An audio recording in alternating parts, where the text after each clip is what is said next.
Good morning everyone. So last class हम लोगों ने फाइनल अकाउंट बनाने का प्रोसेस देखा था, राइट? हमने जर्नल बनाया, पहले सारा ट्रांजैक्शंस को हमने जर्नल में रिकॉर्ड किया, receiving aspect, giving aspect. You can do it as per traditional approach, you can do it as per American approach, the modern one. Traditional में personal, real, nominal, then we have the golden rules, and modern में asset, liability, expense, income, and directly we have rules for debit and credit. Modern क्यों follow करते हैं? Because modern करने से अपन directly PL balance sheet बनाने का अपने को आइडिया हो जाता है। एंड जो हमारा जितना भी कंप्यूटराइज सॉफ्टवेयर जो डेवलप हुआ है, that is purely based on modern approach, कि जर्नल एंट्री रिकॉर्ड करते वक्त ही बता दो कि ये एसेट है कि लायबिलिटी है। Automatically software internally plus minus करता है, एंड जो फाइनल फिगर होता है वो उसको या तो पीएल में या बैलेंस शीट पे दिखा देता है। अगर मैं जर्नल करते वक्त बोलूं कि cash is a real account, building is a real account, salary is a nominal account, then another job needs to be done when I prepare final account.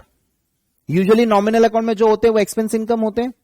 Real account में जनरली सारे assets होते हैं। Personal account में अगर receiving aspect है तो asset, giving aspect है तो लायबिलिटी। तो इस तरीके से हमको बाद में वापस से रिक्लासिफिकेशन करना पड़ता है if I go by traditional approach. But journal record करते वक्त अगर मेरे को ये मालूम रहेगा कि ये एक्सपेंस कैटेगरी का है, इनकम कैटेगरी का है, एसेट है, लायबिलिटी है, सो फाइनल अकाउंट बनाते हुए इजी होता है। कंप्यूटराइज सॉफ्टवेयर में भी ऐसा ही है। जब आप लोग टैली सीखेंगे, वंस यू क्लियर फाउंडेशन, तो आपका ट्रेनिंग होता है, कंप्यूटर ट्रेनिंग होता है, उसमें टैली सिखाया जाता है, आपको इंस्टीट्यूट सिखाएगा, राइट? तो उसमें आप लोग देखेंगे, आप जर्नल रिकॉर्ड कर रहे हो, उसी समय आप बता रहे हो cash comes under asset, capital comes under liability, salary comes under expense, sales comes under income. The moment you do this, so when you are doing journal entry, automatically वो उसको respective PL और balance sheet में ले जा रहा है। Software में वैसा कमांड दिया हुआ है, राइट? तो काफी सारा हमने अकाउंटिंग प्रोसेस भी देख लिया, काफी सारा हमने अकाउंटिंग प्रिंसिपल्स भी देखा है।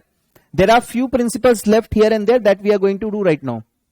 ठीक है, एक हमारा अकाउंटिंग प्रिंसिपल जो है हम लोग को करना है, that is accrual concept.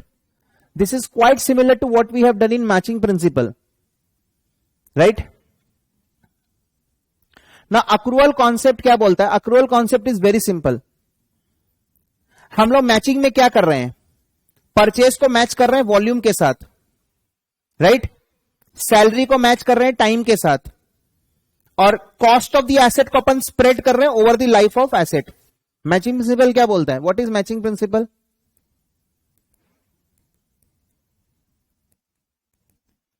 Matching principal बहुत सिंपल है। परचेज कॉस्ट को अपन कर रहे हैं वॉल्यूम के साथ मैच, सैलरी, रेंट, इन सब को अपने कर रहे हैं टाइम के साथ मैच, और जो कॉस्ट ऑफ फिक्स्ड एसेट है इसको भी अपने कर रहे हैं टाइम के साथ मैच। तो यहां पे अपन क्या करते हैं? Cost of fixed asset is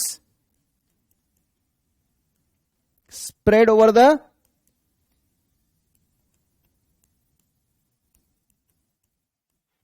useful life of asset. This is what we do. So when I am talking about accrual basis, ये जो मैं accrual basis की बात कर रहा हूं, जनरली ये इन कैटेगरी से डील करता है।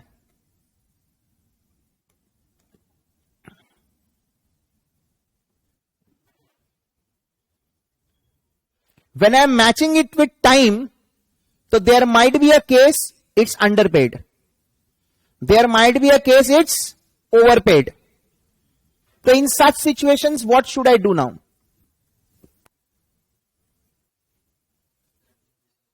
In that case, there will be some prepaid if it's overpaid. If it is underpaid, there will be outstanding. We have seen last stage हमने जो final account का question किया था, उसमें एक महीने का rent was outstanding. Because it was underpaid, right? So during the year when I'm making payment for salary, when I'm making payment for rent, when I'm making payment for other expenses, मैं उसको straight away expense category में मैं डालता हूं। बाद में मैं जाके चेक करता हूं कि एक्चुअली टाइम रिलेटेड कितना है।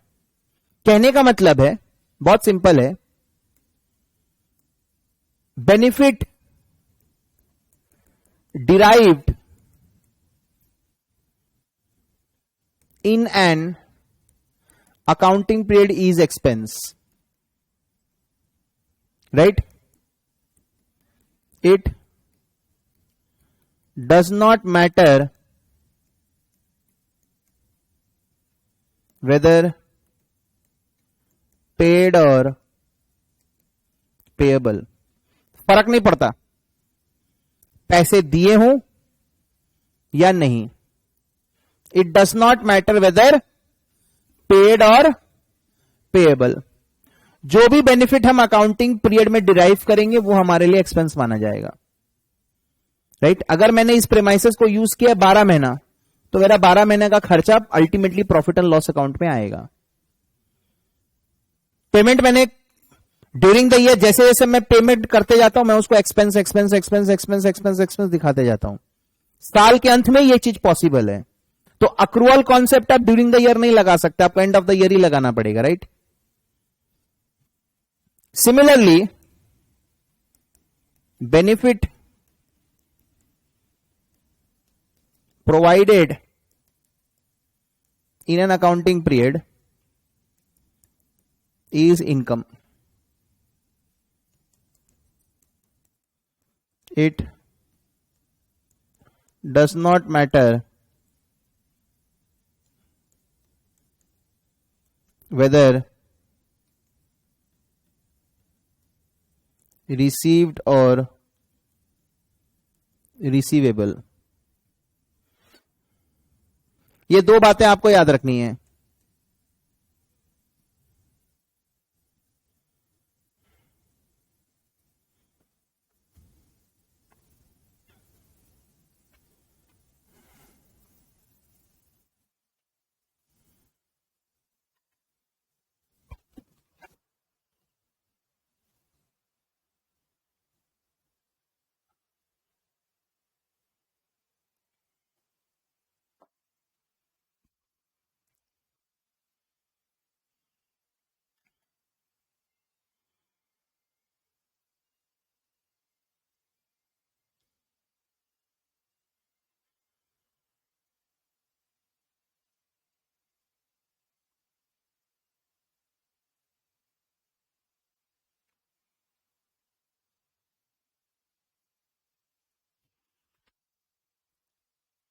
ठीक है, आइए एग्जाम्पल्स देखते तो हम लोग को समझ में आएगा.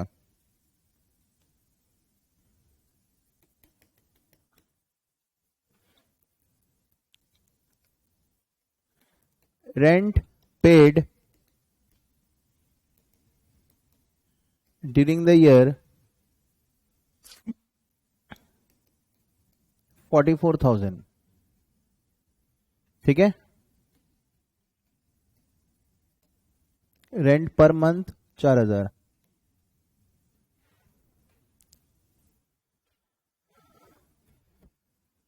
ठीक है, तो ड्यूरिंग द ईयर मतलब 12 मंथ्स. तो when I am paying rent during the year what is the journal entry I have recorded? Journal entry क्या होगी? Rent expense debit how much? 44. Cash credit 44. yes or no? The moment I prepare trial balance, ये trial balance का extract है, debit and credit. यहां पे rent account में balance कितना आएगा? Why 44? Because I have paid 44. Now when I am preparing final account, when I am drafting profit and loss account, how much benefit I have derived during the year? Forget about कितना आपने payment किया, आपने कितना benefit derive किया. आपने ये premises को कितना महीना यूज किया? 12 महीना. एक महीने का भाड़ा कितना है? So tell me rent expense as per accrual basis. Got it? मतलब कितना बेनिफिट आपने डिराइव किया. कितना बेनिफिट डिराइव किया sir? 4,000 into 12 that is 48.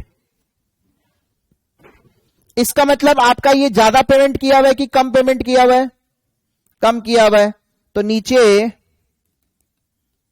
Additional information में क्या आ जाएगा?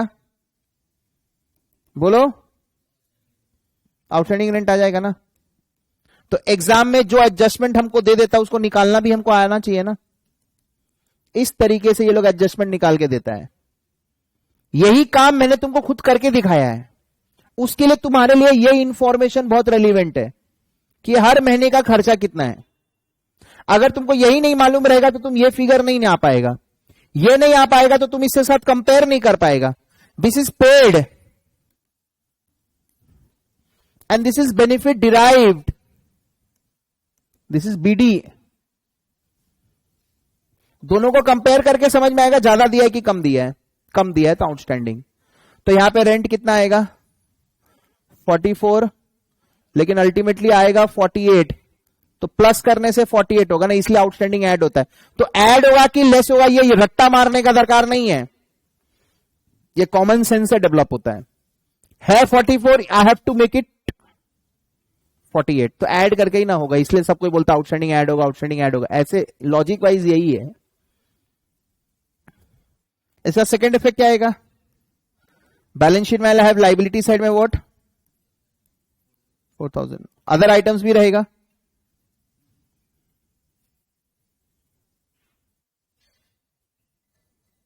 सिंपल है ना।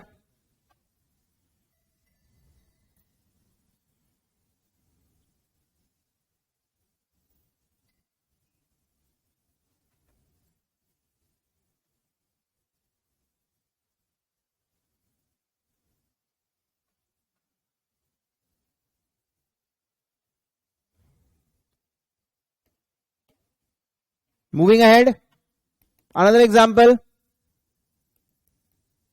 Rent paid during the year, how much? 52।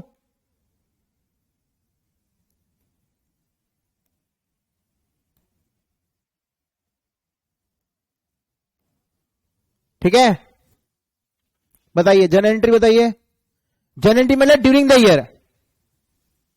During the year मेरे को इससे मतलब नहीं है, जितना मैं पेमेंट करूंगा उतना मैं रेंट एक्सपेंस में डालूंगा। Rent expense debit, cash credit, how much? 52।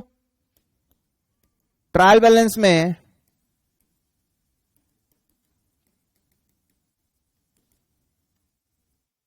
Rent कितना आएगा? 52। अब बात कर लेते फाइनल अकाउंट का, हाँ या ना?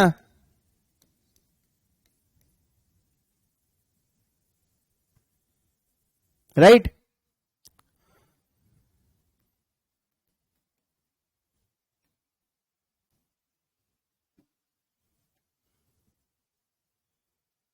ठीक है,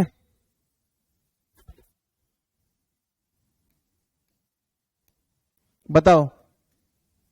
rent expense as per accrual concept, बोल भाई। 4000 इंटू 12, 48। इसका मतलब ये है 52, अपन को चाहिए 48। ज्यादा पेमेंट किया हुआ है ना, इसको क्या बोलते हैं अपन? प्रीपेड ना। तो यहां पे क्या आएगा?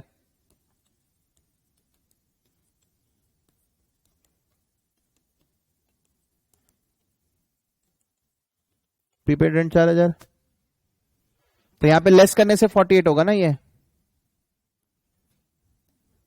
क्या अगला साल भाड़ा देना पड़ेगा? एक महीना का नहीं देना पड़ेगा क्योंकि ऑलरेडी पेड इन एडवांस है ना, तो मेरे लिए एसेट हो जाएगा। जो भी बेनिफिट हमको फ्यूचर में डिराइव होगा वो मेरे लिए आज के दिन एसेट है। तो ये मेरा प्रीपेड रेंट क्या है? एसेट हो गया एक टाइप का।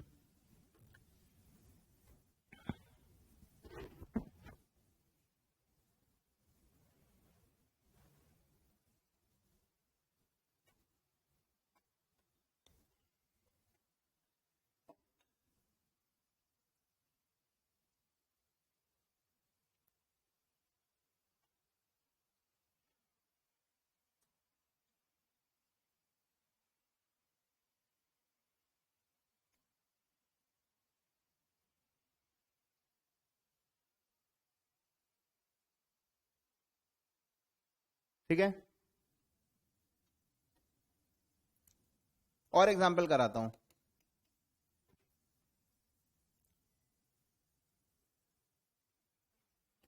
Loan to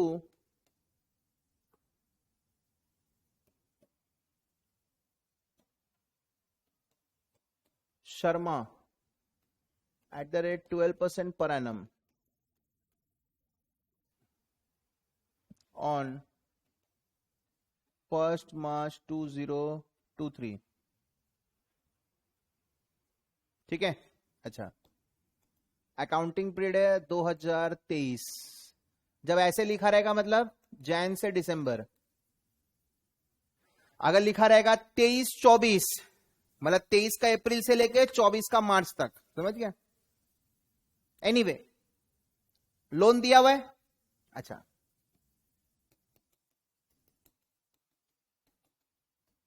interest received during the year 8,000, 8,000 ही ब्याज मिला है। बाद में देखेंगे कितना मिलना चाहिए था, that's a different matter, but right now I have received 8,000। तो in trial balance you will find interest received how much, 8,000, simple. तो इंटरेस्ट जब रिसीव होता है तो उसकी जर्नल एंट्री क्या करेंगे, कैश अब मिला है ना,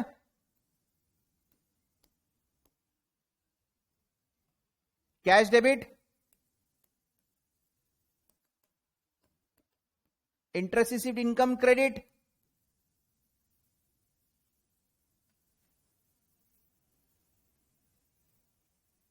यस और नो।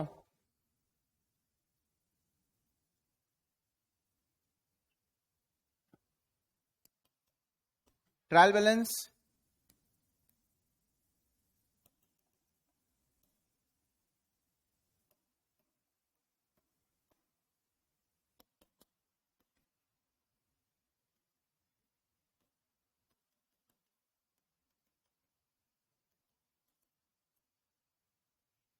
ट्रायल बैलेंस में इंटरेस्ट अकाउंट क्रेडिट साइड में आएगा ना, इनकम है। आप लोन देते हो तो आपको ब्याज मिलता है। अब आप मेरे को बताना फाइनल अकाउंट में interest income as per accrual concept मैंने सामने वाले को कितना बेनिफिट प्रोवाइड किया। मैंने सामने वाले को मार्च में पैसा दे दिया, मार्च से लेके साल खत्म हो रहा है 31 दिसंबर 2023 को, मतलब करीबन 10 महीना वो मेरा पैसा यूज किया है। I have provided him benefit of money for 10 months in this year. I have provided him benefit of money in for 10 months. मैंने उसको मनी का बेनिफिट दिया ना, राइट, गॉट माई पॉइंट। मैंने उसको 10 महीने का बेनिफिट प्रोवाइड किया है, तो 10 महीने का मेरे को ब्याज मिलना चाहिए। 1 लाख का लोन अमाउंट है, 12% पर एनम है और 10 months, तो टेक्निकली स्पीकिंग 10,000 रुपए मेरा इंटरेस्ट इनकम होना चाहिए।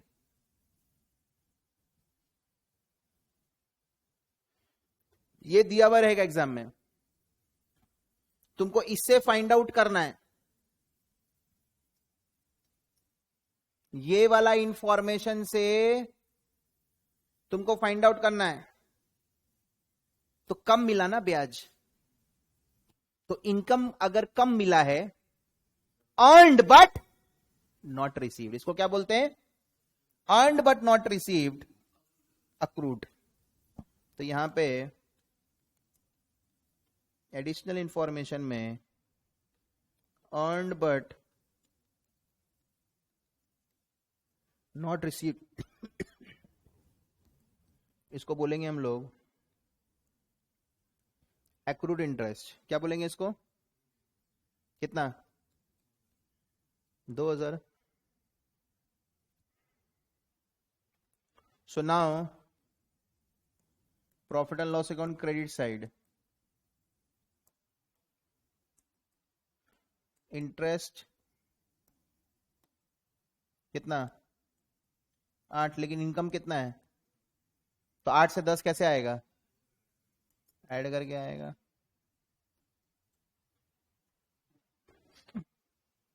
बहुत सिंपल है। और मिला नहीं बोल के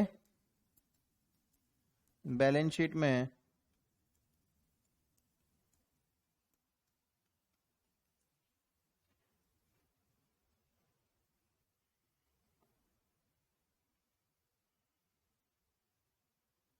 है ना, मैं एक तीर से 3-3 4-4 निशाने मार रहा हूं। फाइनल अकाउंट फिर मैं अलग से नहीं करवाऊंगा, सारा एडजस्टमेंट मैं टाइम टू टाइम यहीं पे सिखा दे रहा हूं आपको, ठीक है।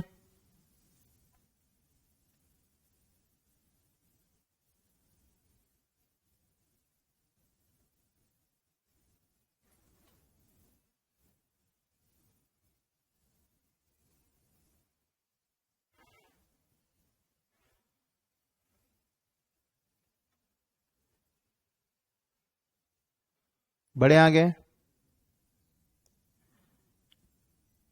एक और एग्जांपल है, rent received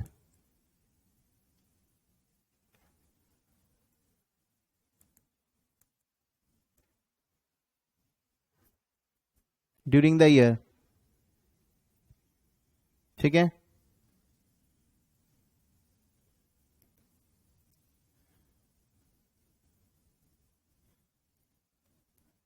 $1,30,000 rent per month 10,000। मेरा एक प्रॉपर्टी था, मैंने तुमको भाड़े पे दे दिया, ठीक है। There was a property that I have given you on rent. तो बताओ जनरल एंट्री क्या होगा, मेरे लिए इनकम है ना ये। I have given you the benefit of property, you are using my property. मैं रिसीव नहीं कर रहा हूं, मैं प्रोवाइड कर रहा हूं बेनिफिट। तो जो कंसिडरेशन मेरे को मिलेगा इन रिटर्न, जो मंथली कंसिडरेशन मेरे को मिलेगा, वो मेरे लिए इनकम है। जब मैं किसी का सर्विस यूज करता हूं तो मैं उसको मंथली कंसिडरेशन देता हूं, और जब मैं बेनिफिट प्रोवाइड करूंगा तो मैं मंथली कंसिडरेशन रिसीव करूंगा, या तो ब्याज, property. Got my point. So cash 130, rent income credit 130, ठीक है। ट्रायल बैलेंस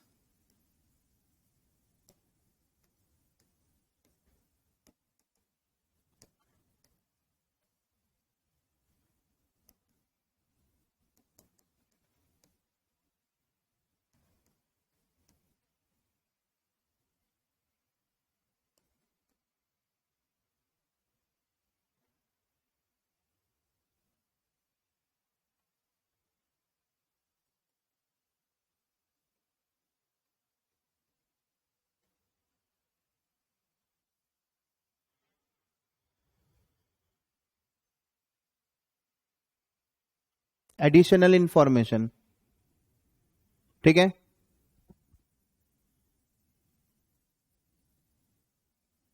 बाद में तो ये मेरे को रेंट रिसीव हो गया। अब फाइनल अकाउंट बनाएंगे,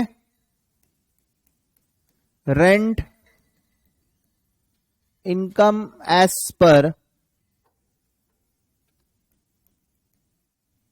अक्रूवल कॉन्सेप्ट कितना होगा, 10,000 इंटू 12 1,20,000। तो आपको दिख रहा है ना, ज्यादा मिल गया पैसा। तो ये जो पैसा मिल गया ज्यादा, ये अर्नड इनकम माना जाएगा कि अनअर्नड इनकम माना जाएगा, अनअर्नड। तो याद रखना, unearned income, income received in advance, pre received income, ये सब एक ही चीज है।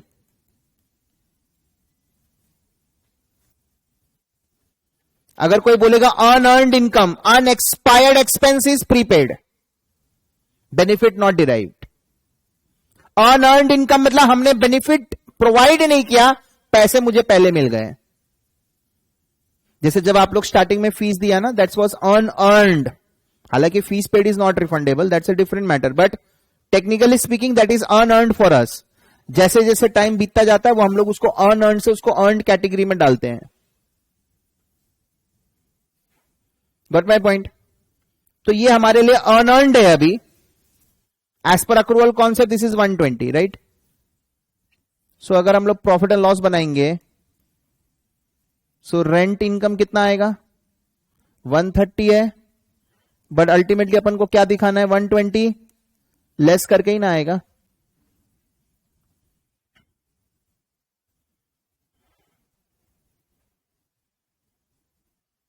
बाकी का जो अनअर्न्ड है वो एक्चुअली मेरे लिए ऑब्लिगेशन है. क्या है? ऑब्लिगेशन है. कल को मान लो अगर मैं बोलता हूं कि नहीं, मेरे को मेरा जगह वापस दो, कल को मैं तुमको बोलता हूं मैं तुमको आज से नहीं पढ़ाऊंगा, then it is my obligation to refund you money. Try to understand. Say some unavoidable circumstances मैं तुमको नहीं पढ़ा पा रहा हूं, then in that case it's an obligation for me.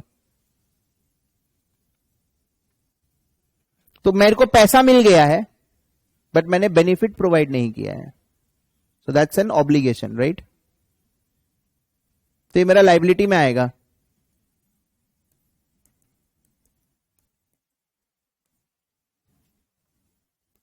Unearned income या प्री रिसीव भी लिख सकते हो.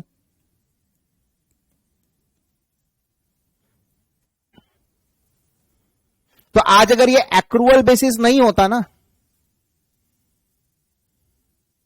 कैश बेसिस में क्या होता है मालूम है?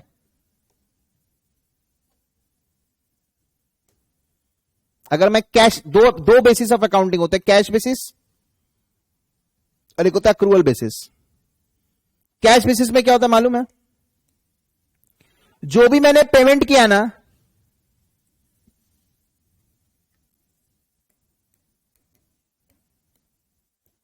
यही मेरा खर्चा मान लिया जाएगा. What ever I have paid, ये जो भी मैंने पैसे दिए ना, यही मेरा खर्चा मान लिया जाएगा. This is under cash basis. ये सब कुछ नहीं होगा. ट्रायल बैलेंस जो 44 है वो सीधा expense, there will be no adjustments. Cash basis में नीचे कोई एडजस्टमेंट्स नहीं होता है. यहां पर भी वही चीज होगा. ये जो भी मैंने पेमेंट किया ना,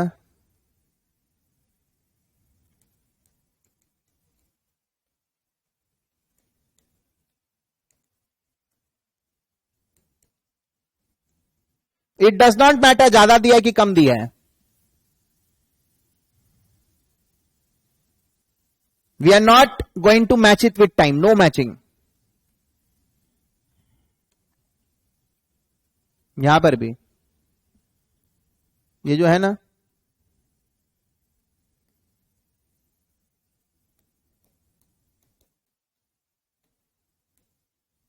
इंटरेस्ट 8,000,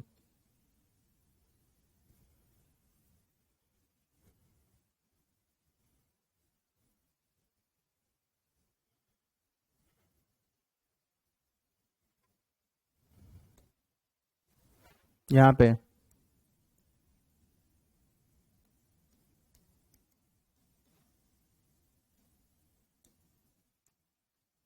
रेंट 130. बहुत सिंपल है cash basis.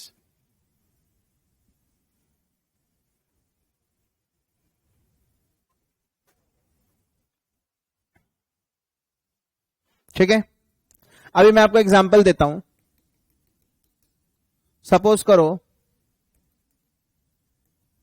Income earned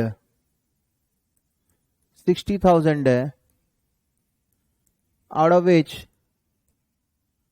20,000 received next year.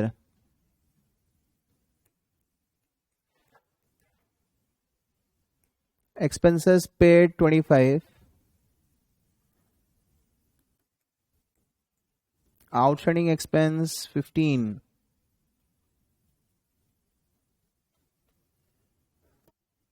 ठीक है। Calculate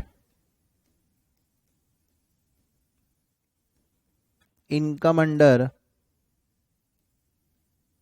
accrual basis,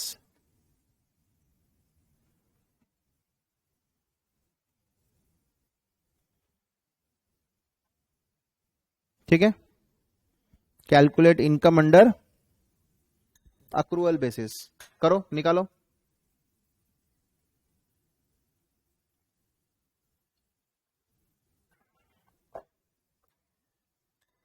just do it.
ठीक है, हुआ।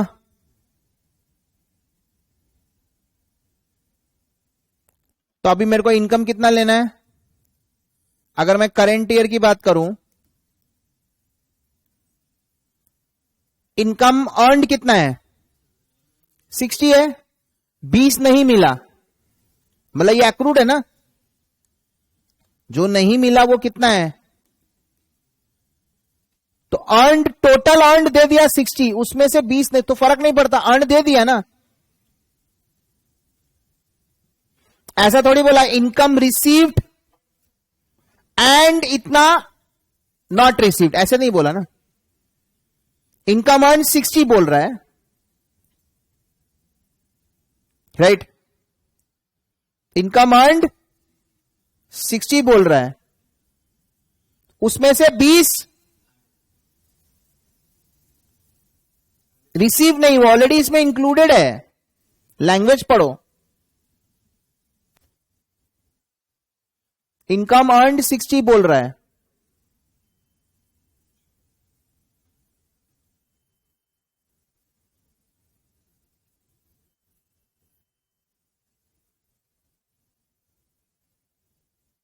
ठीक है, अर्न कितना बोला है 60, उसमें से 20 नहीं मिला। एक्रूअल क्या बोलता है, मिला हो नहीं मिला उससे फर्क पड़ता है क्या, अर्नड कितना ये देखो, वेदर इट इज रिसीव्ड और रिसीवेबल इट डजंट मैटर। ये जो पैसा जो नहीं मिला है इसका सर्टेनिटी होना चाहिए मिलने का। There is another concept, realisation concept, सुनने में सब एक जैसा ही, accrual, realisation, matching, everything is same. तो रियलाइजेशन कॉन्सेप्ट क्या बोलता है, रेवेन्यू आप तभी दिखाओ, दी रेवेन्यू है ना, इनकम मतलब रेवेन्यू हो गया, राइट, इनकम आप तभी दिखाओ जब उसकी सर्टेनिटी हो कलेक्शन की। आज हम लोग फीस एडवांस में लेते हैं तो हमारे पे रियलाइजेशन कॉन्सेप्ट अप्लाई नहीं करता है, because when we have already received, what about certainty, certainty is 100%। But जब मैं उधार का धंधा करूंगा तब यहां पे कंसिडरेशन ऑफ डाउट आएगा कि जो उधारी है वो मिलेगा कि नहीं मिलेगा। सामने वाला मान लो ऑलरेडी बैंकरप्ट हो चुका और तुम उसको उधार दे दिया,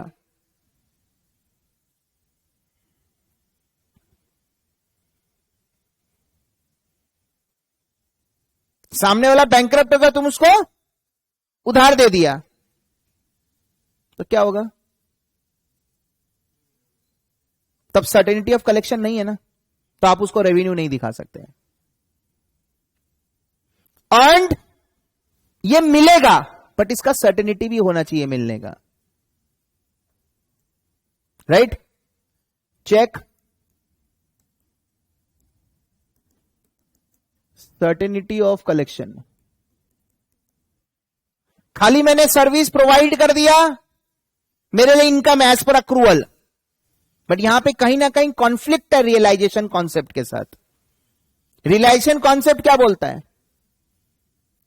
एक्रूवल बोला अर्न्ड हो गया, तुमने बेनिफिट प्रोवाइड कर दिया, तुम्हारा इनकम रिपोर्ट करो।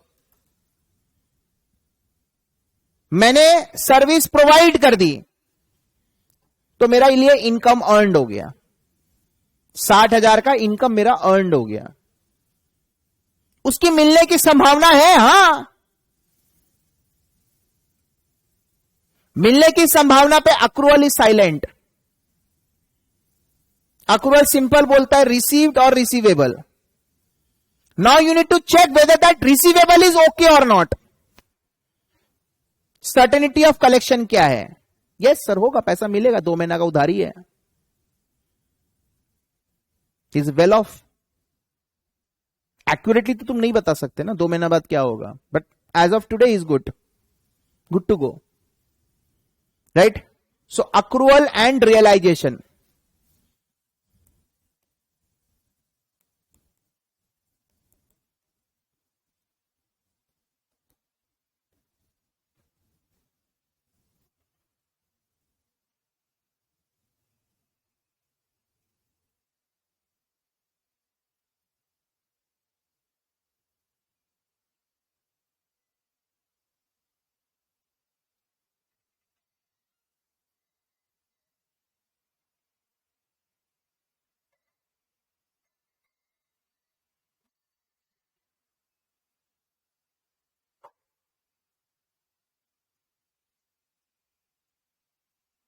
ठीक है। अर्न्ड 60, 20 नहीं मिला, मिल जाएगा, सर्टेनिटी है, ठीक है। तो इनकम कितना दिखाएंगे हम, 60 लेस एक्सपेंसेस, एक्सपेंसेस पेड और आउटस्टैंडिंग अलग अलग दिया है यहां पे, तो total expense as per accrual कितना होगा 40। This part of the expense is paid, paid मतलब बाय डिफॉल्ट है, बेनिफिट डिराइव्ड है तभी पेड है, और अलग से दे दिया डिराइव्ड बट नॉट पेड, तो अपन क्या करते हैं, एक्रूवल क्या बोलता है, पेड और पेबल, डज इट मैटर और it doesn't matter, doesn't matter, even if it is paid, even if it is not paid, both are expense for you. Only thing you need to check whether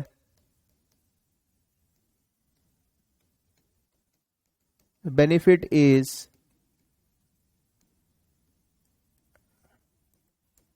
derived or not.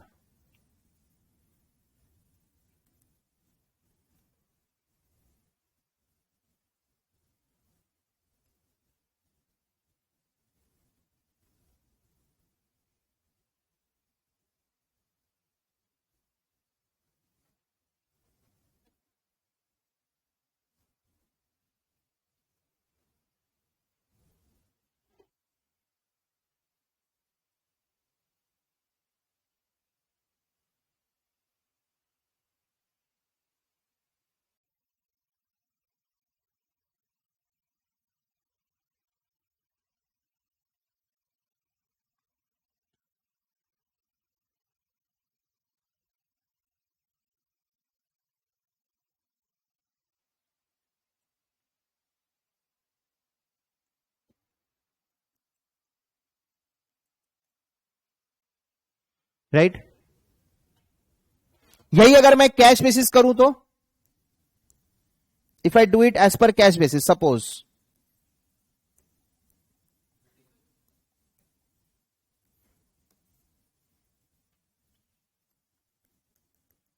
Net profit under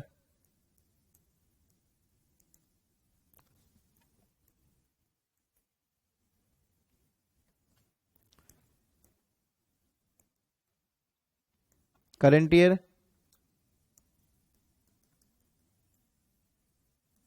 next year,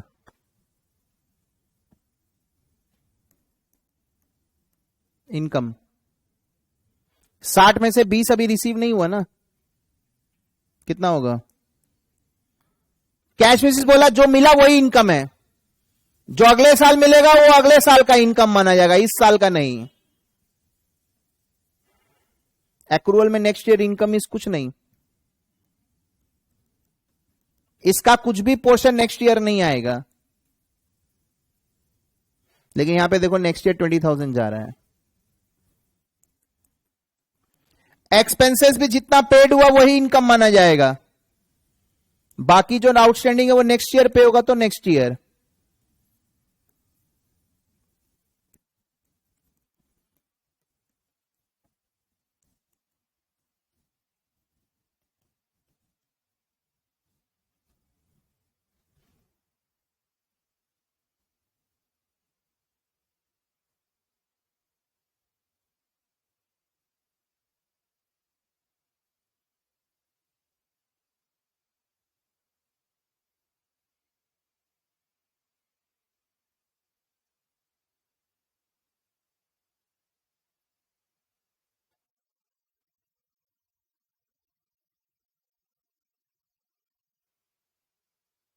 right, बहुत important है ये।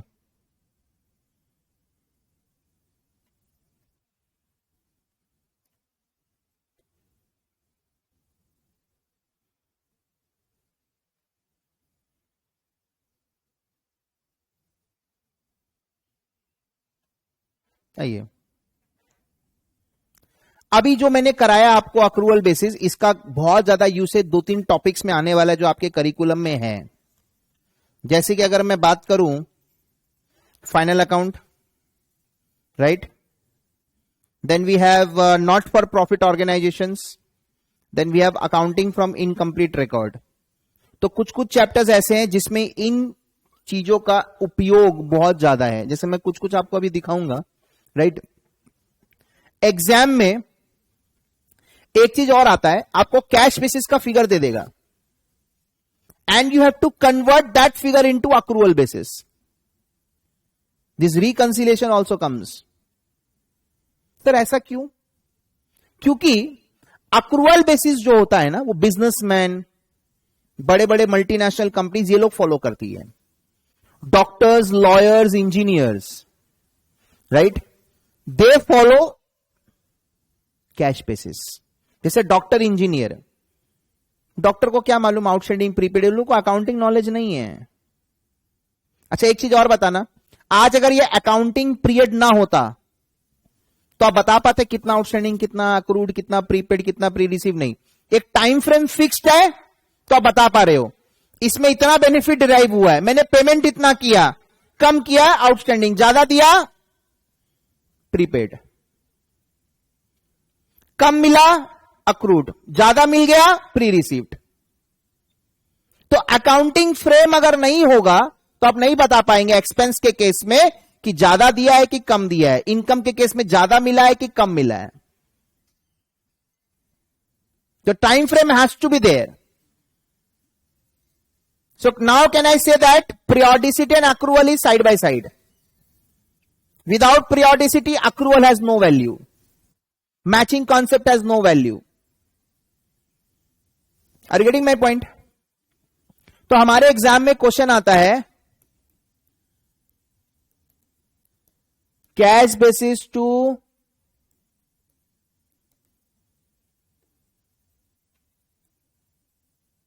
Accrual basis.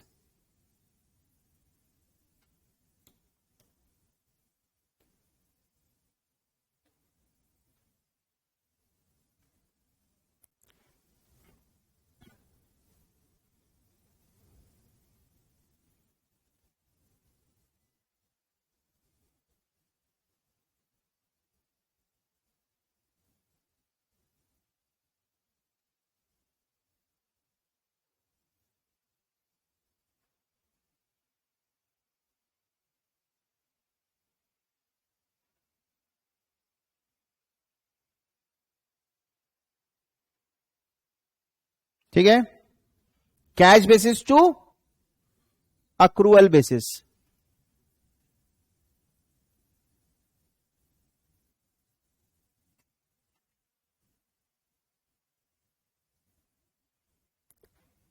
Final account, not for profit organization, accounting from incomplete record, right.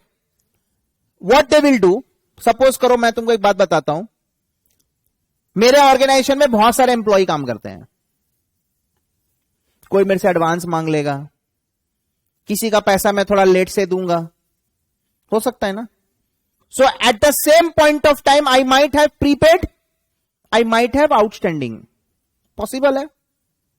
अगर एक ही बंदा है तो या तो प्रीपेड होगा या खाली आउटस्टैंडिंग होगा, दोनों नहीं हो सकता. एक आदमी को दो कैसे चीज हो सकता है. लेकिन मेरे ऑर्गेनाइजेशन में बहुत सारे बंदे काम करते हैं, तो किसी किसी का प्रीपेड होगा, किसी किसी का आउटस्टैंडिंग होगा. जनरली क्या होता है, इस महीने का सैलरी हम लोग अगले महीने का 5 तारीख तक देते हैं या 1 तारीख 2 तारीख तक देंगे. तो अकाउंटिंग पीरियड तो दिसंबर में खत्म हो जाएगा, तो दिसंबर की सैलरी उनको जैन में मिलेगी. तो दिसंबर, एज ऑफ दिसंबर तो वो आउटस्टैंडिंग है ना. Try to understand. तो जब हम लोग एग्जाम में क्वेश्चंस देखेंगे, हम लोग को आउटस्टैंडिंग भी दिखेगा, सेम कैटेगरी का एक्सपेंस का प्रीपेड भी दिख सकता है. तो उसे ये मत सोचना कि सर एडवांस भी दे दिया और आउटस्टैंडिंग ऐसे कैसे. नहीं, बहुत सारे लोगों से मैं डील कर रहा हूं, राइट. तो सपोज करो मैं आपको एक सिंपल से एग्जांपल देता हूं. salaries paid during the year 2022, right, 2,20,000.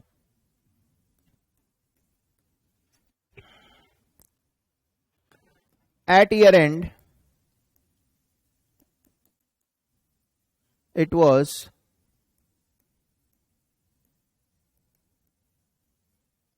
determined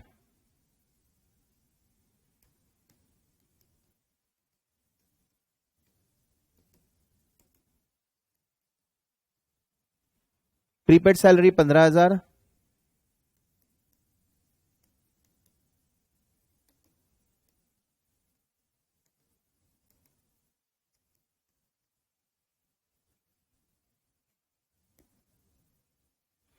calculate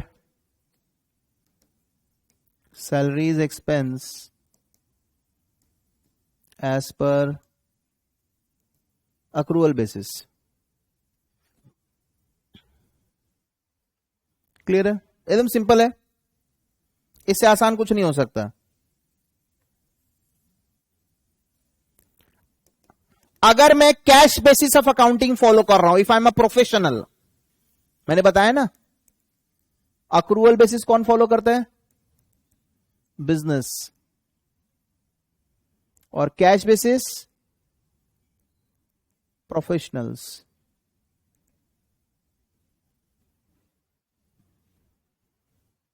बड़े बड़े बिजनेस हाउसेस को कैश बेसिस फॉलो करना अलाउ नहीं है। अक्रूवल को मर्केंटाइल सिस्टम ऑफ अकाउंटिंग भी बोला जाता है, राइट? एनीवे, अगर मैं कैश बेसिस की बात करूंगा, यही मेरा प्रॉफिट एंड लॉस में आएगा। This is PL expense salary 220 under cash basis. इन दोनों चीज से अपन को मतलब ही नहीं है, लेकिन अपन यहां पे एक्रूवल बेसिस वाला निकालना है। तो कैश वाला ये आपको कहां से मिलेगा? ये वाला चीज ट्रायल बैलेंस। समझ गया? From where you will get it? Trial balance. From where we will get it? Cash account, क्योंकि कैश अकाउंट में ही पेड वाला फिगर रहता है। या सैलरी का लेजर देख लो, सैलरी का लेजर में डेबिट साइड में 220 दिखा रहा है, मतलब this is the amount of paid. ये एडजस्टमेंट हुआ हुआ नहीं रहता, क्योंकि हम ना and of the year determine करते हैं। आप चाहकर भी इसको ड्यूरिंग द ईयर डिटरमाइन नहीं कर सकते।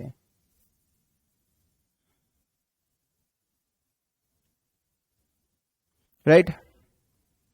मेरे को बताइए, सैलरीज पेड कितना है? 220, राइट? प्रीपेड मतलब बेनिफिट डिराइव्ड और अनएक्सपायर्ड बेनिफिट। प्रीपेड मतलब क्या? बेनिफिट डिराइव कर चुके हो कि करोगे? करेंगे, इसको माइनस करते हैं ना अपन, क्योंकि कब बेनिफिट डिराइव करोगे? Next year. यस और no? when I will derive this benefit? Next year, because as of today this is unexpired but paid. Unexpired but, so when paid means it is included in this. Less 15,000 prepaid salaries less हो रहा है, क्योंकि ये इस साल का खर्चा नहीं है ही नहीं। नॉट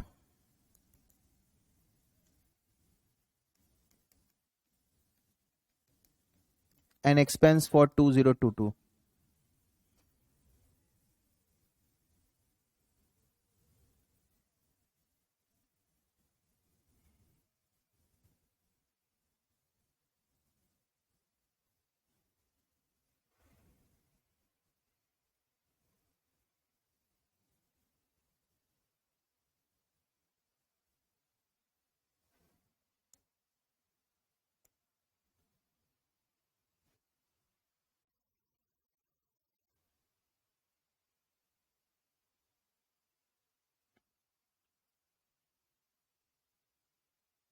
ठीक है? आउटस्टैंडिंग का मतलब क्या है? Benefit derived but not yet paid. तो बेनिफिट डिराइव मतलब खर्चा है कि नहीं है इस साल का? इस साल का खर्चा है, बट पेमेंट नहीं हुआ, मतलब इसमें नहीं है। ये इसमें है, बट इस साल का नहीं है बोल के हटा रहा हूं। ये वाला इस साल का है बट पेड नहीं है, तो इसमें जुड़ा हुआ नहीं है, तो जोड़ना है।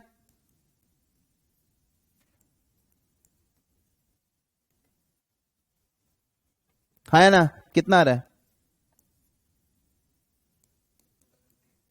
2,15,000। तो इसका मतलब प्रॉफिट एंड लॉस अकाउंट में सैलरी 2,15,000 जाएगा, प्रॉफिट एंड लॉस अकाउंट में सैलरी 2,15,000 जाएगा, और बैलेंस शीट में आउटस्टैंडिंग सैलरी भी जाएगा, प्रीपेड भी जाएगा, है ना।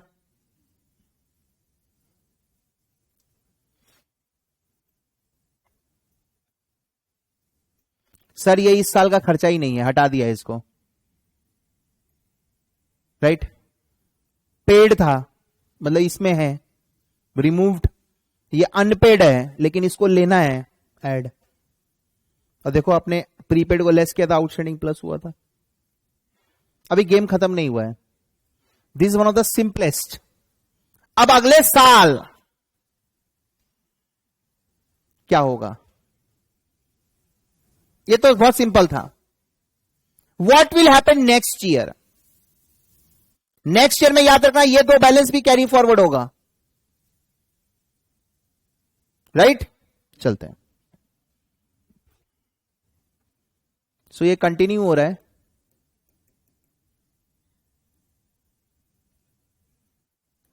अब हम लोग अकाउंटिंग पीरियड 2023 का बात करेंगे। Salaries paid 240, prepaid salary as on 31 दिसंबर 12,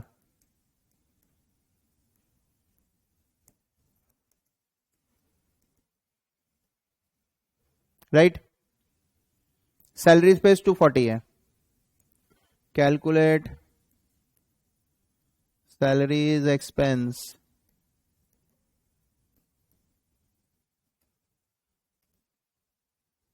अच्छा अगर कैश बेसिस की बात करूं तो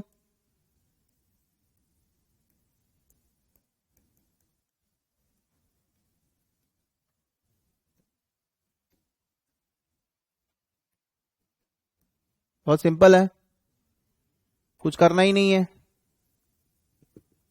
राइट। अब ध्यान से समझिएगा,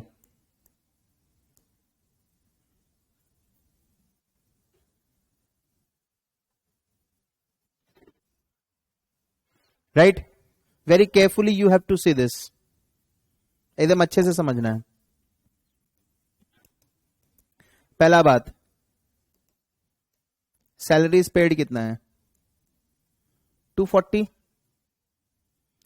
पेमेंट कंटिन्यूएशन है, याद रखना 1 जनवरी 23 कैरी फॉरवर्ड हुआ है। Prepaid how much 15, outstanding how much 10। ये कैरी फॉरवर्ड हुआ और ये सब बैलेंसेस हैं, ये मैंने end of the year determine किया है। इस साल का position determined at year end. तो in trial balance you will find these 3। Trial balance में ये फिगर्स नहीं होंगे, पुराना कैरिड फॉरवर्ड फिगर होगा और पेड वाला फिगर होगा। एडजस्ट करना है ना, आप कैसे करोगे। हम लोग जब आप किताब पढ़ोगे ना, ये जो मैंने लास्ट ईयर जो एडजस्ट किया, लास्ट ईयर मैंने प्रीपेड हटाया, आउटस्टैंडिंग जोड़ा, जितने भी एडजस्टमेंट्स होते हैं वो नेक्स्ट ईयर रिवर्स होते हैं। बट एग्जाम में तो मैं लास्ट ईयर का करके फिर करंट ईयर कर नहीं सकता। एग्जाम में तो मेरे को डायरेक्ट यही मेरा क्वेश्चन है, सीधा यही क्वेश्चन आएगा। बहुत सिंपल सोचना, मैंने जो पेमेंट किया है पहले मैं पिछले साल का पेमेंट करूंगा कि इस साल का करूंगा। पिछले साल का पेमेंट होगा, बट ऑब्वियस है पुराना चुकाओगे तब ना नया पेमेंट करोगे ना। बोलो, इसका मतलब ये आउटस्टैंडिंग का पेमेंट मैं पहले करूंगा, लेकिन क्या ये इस साल का खर्चा है? इसको तुमने किस साल जोड़ा था? पिछले साल जोड़ा था। मतलब ये वाला हमारा नॉट एन एक्सपेंस फॉर 2023 हो गया, तो इसको हटाओ। ओपनिंग आउटस्टैंडिंग सैलरी, पिछले साल जो प्रीपेड था, अब ये कौन से साल का खर्चा है? इस साल का। So this is expense for 2023। पिछले साल क्या लिखा था हमने? Not an expense for 2022, it is expense for 2023 expense, इसलिए तो हटाया ना। अब इस साल का खर्चा है ये, तो इसको ऐड करेंगे।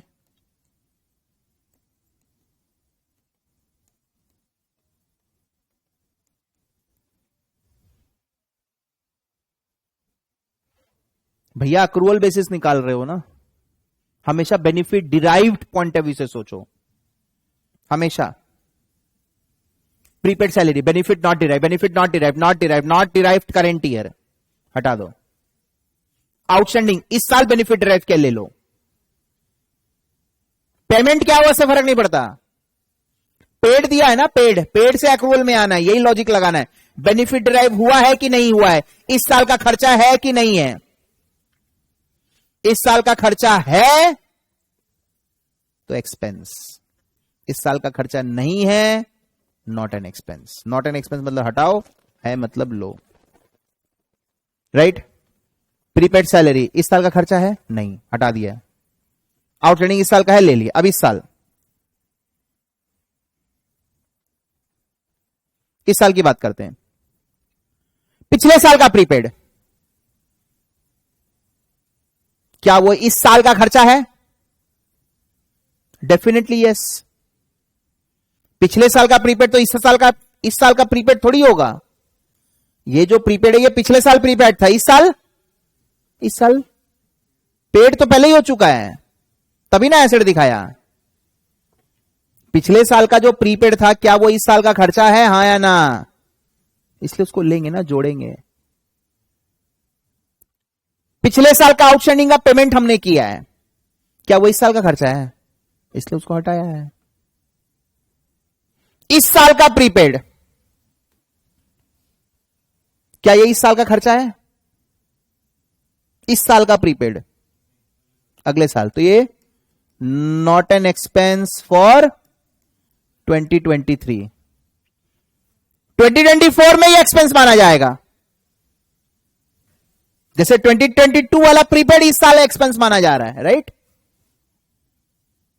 और ये वाला एक्सपेंस फॉर दिस ईयर 2023।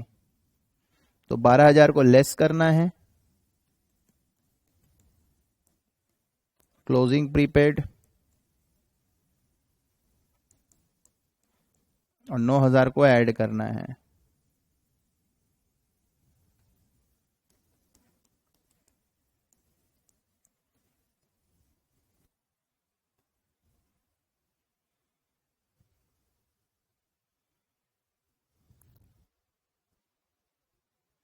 करके बताओ कितना आ रहा है।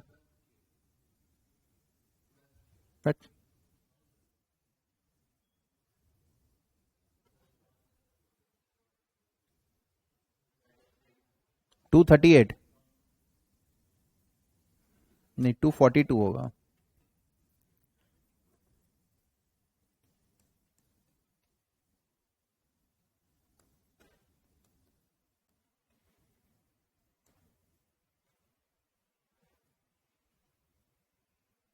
सर प्रीपेड इस साल का प्रीपेड इस साल का खर्चा नहीं है, इस साल का आउटस्टैंडिंग बेनिफिट इसी साल डिराइव किया, तो ये माइनस होगा और ये ऐड होगा। With respect to opening just the reverse, opening date का आउटस्टैंडिंग इस साल का खर्चा ही नहीं है ना, राइट। तो तुम्हारे पास इन टोटल में 5 फिगर्स है, ये मैं दिसंबर 23, ये मेरा जनवरी 23। हमने पेमेंट कितना किया? 240। इधर प्रीपेड कितना है? 15। इधर आउटस्टैंडिंग कितना है? 10। यहां प्रीपेड कितना है? 12। यहां आउटस्टैंडिंग कितना है? 9। एकदम सिंपल फंडा लगाओ।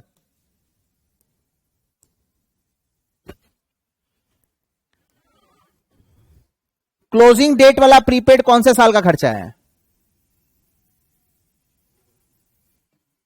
ये नेक्स्ट ईयर का खर्चा है, इस साल नहीं है ना ये, तो इसको लेस करेंगे।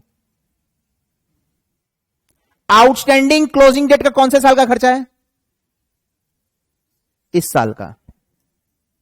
एरो अंदर आ रहा है ना, प्लस करेंगे।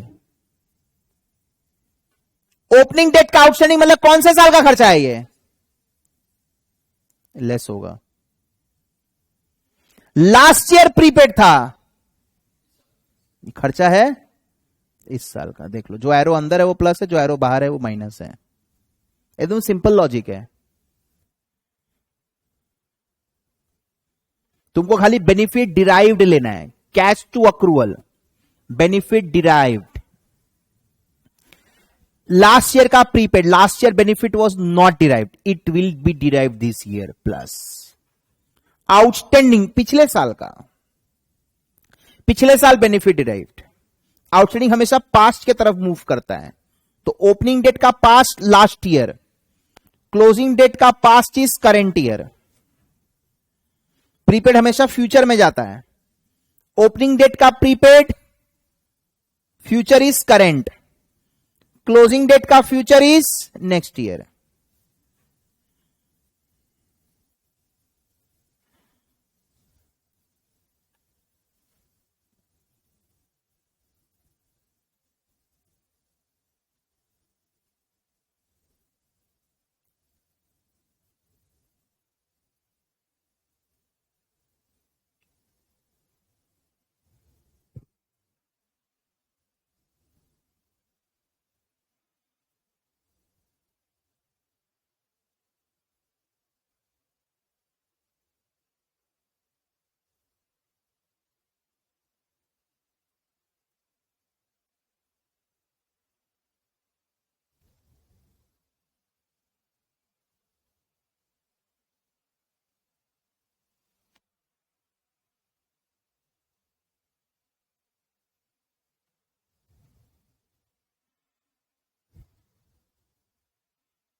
Is it okay? तो एग्जाम में इस टाइप का छोटा क्वेश्चन भी आ सकता है 4 मार्क्स का। They will give you cash figure and they will tell you to convert into accrual basis, right? Let us do few more. So now how they will give the data, I tell you. अच्छा, one more thing, ये वाला जैसे हो गया। So now when I talk about PL, 2023 का बात हो रहा है, राइट?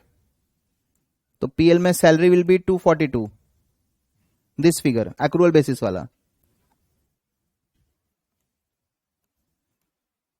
बैलेंस शीट,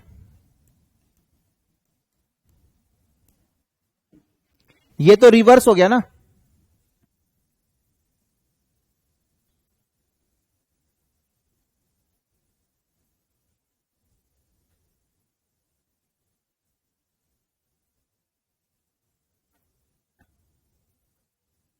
ये जो दो था ये रिवर्स हो गया करेंट ईयर में, इसका कोई बैलेंस शीट में इफेक्ट नहीं जाएगा। जो इस साल का ताजा ताजा है उसी का इफेक्ट जाएगा। So outstanding is 9 and prepaid is 12। ये एडजस्ट हो गया ना ये दोनों। Asset liability position keeps on changing. Now this is no more prepaid, this is no more outstanding, that we have adjusted. फिर करेंट ईयर का fresh adjustment कर लिया अपन।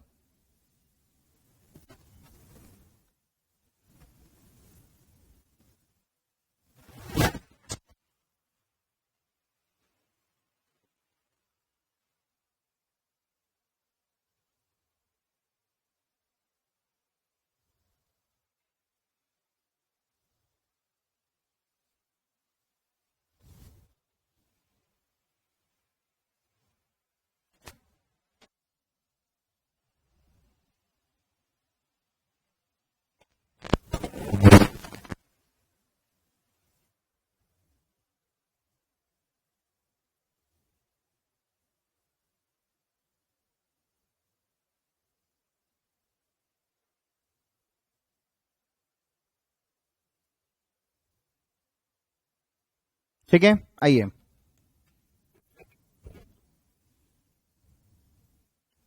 Convert cash basis to accrual basis. ठीक है, cash को अपन accrual में convert कर रहे हैं। तो एग्जाम में कैसे क्वेश्चन आएगा? Rent paid during the year 250, जनवरी दिसंबर आउटस्टैंडिंग रेंट 10,000 15,000, प्रीपेड रेंट 9,000 12,000। हो सकता है मेरा दो प्रॉपर्टी हो, right? Calculate rent expense as per accrual basis. बहुत सिंपल है। तो ये फिगर आपको ट्रायल बैलेंस में कौन कौन सा फिगर दिखेगा? ये वाला फिगर आपको ट्रायल बैलेंस में दिखेगा, और ये दोनों फिगर आपको ट्रायल बैलेंस में दिखेगा। ये आपको कहां दिखेगा? एडिशनल इंफॉर्मेशन में, क्योंकि अभी तक एडजस्ट नहीं हुआ है।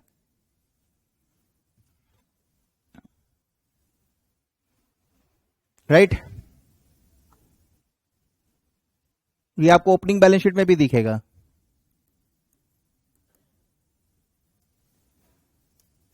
क्लियर? सो करना क्या है? Rent paid is how much? 250,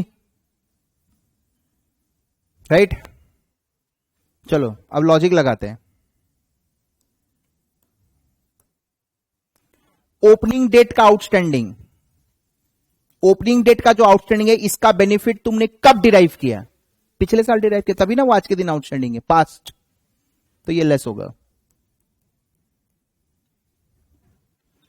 closing date का outstanding, this is opening outstanding. Closing date का आउटस्टैंडिंग का तुमने बेनिफिट कब डिराइव किया? इस साल। क्लोजिंग डेट का past is current year.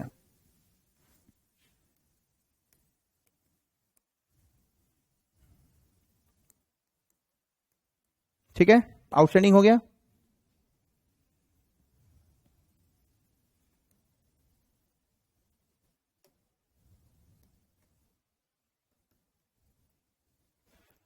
Opening date का प्रीपेड, इस साल का खर्चा है ये,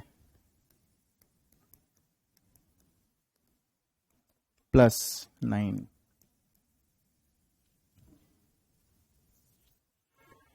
क्लोजिंग डेट का प्रीपेड नेक्स्ट डे डिराइव करेंगे, तो इस साल का खर्चा नहीं है।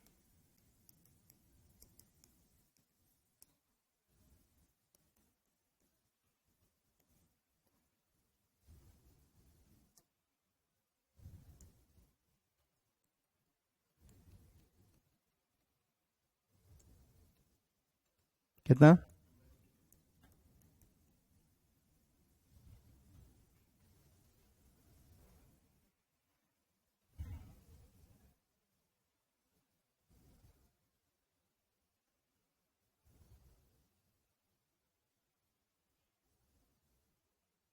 Is it fine?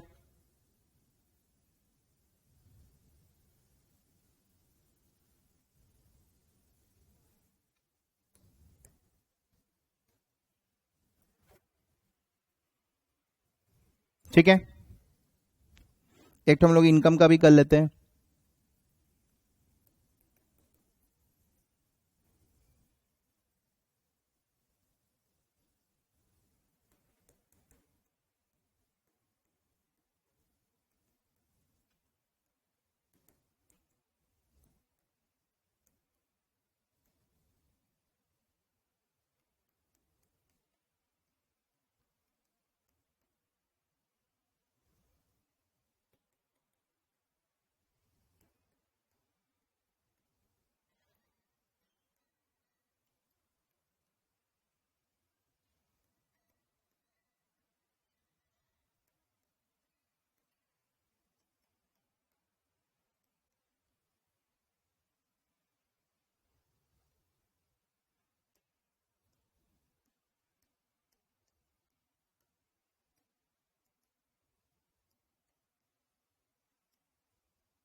ठीक है।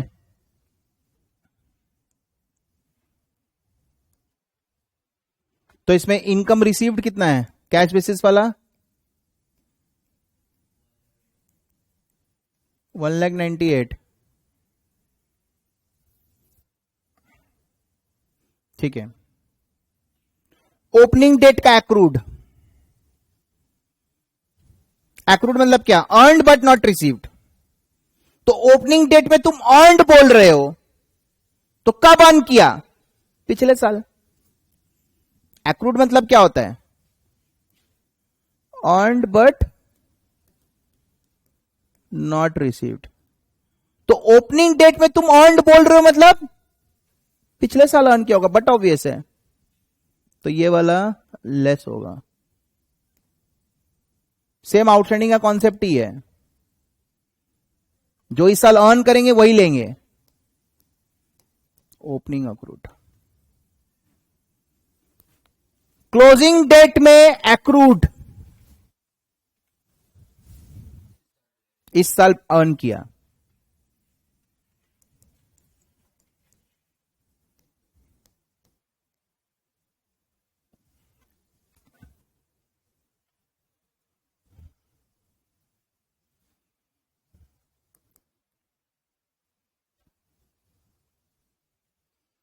ओपनिंग डेट में अनअर्न्ड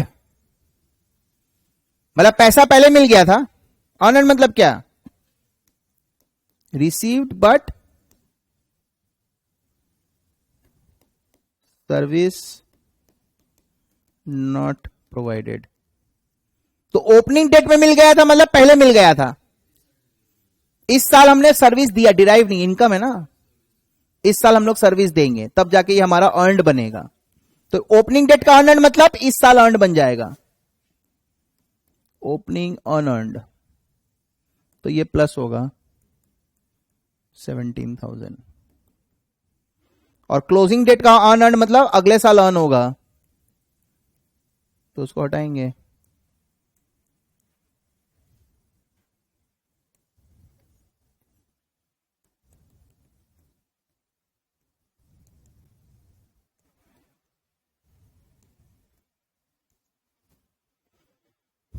हाँ,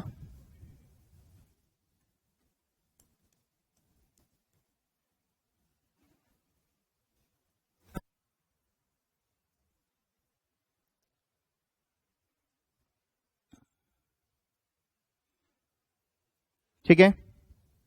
तो इसका use NPO, not for profit of making organization, accounting from incomplete record, final account, सब में आने वाला है। इसी तरीके से आपको कैश वाला फिगर दे देगा, बोलेगा अक्रूवल बेसिस वाला फिगर निकालो, तो वहां पे मैं ये वाला पार्ट नहीं करवाऊंगा आपको। ठीक है, चलिए, थैंक यू सो मच।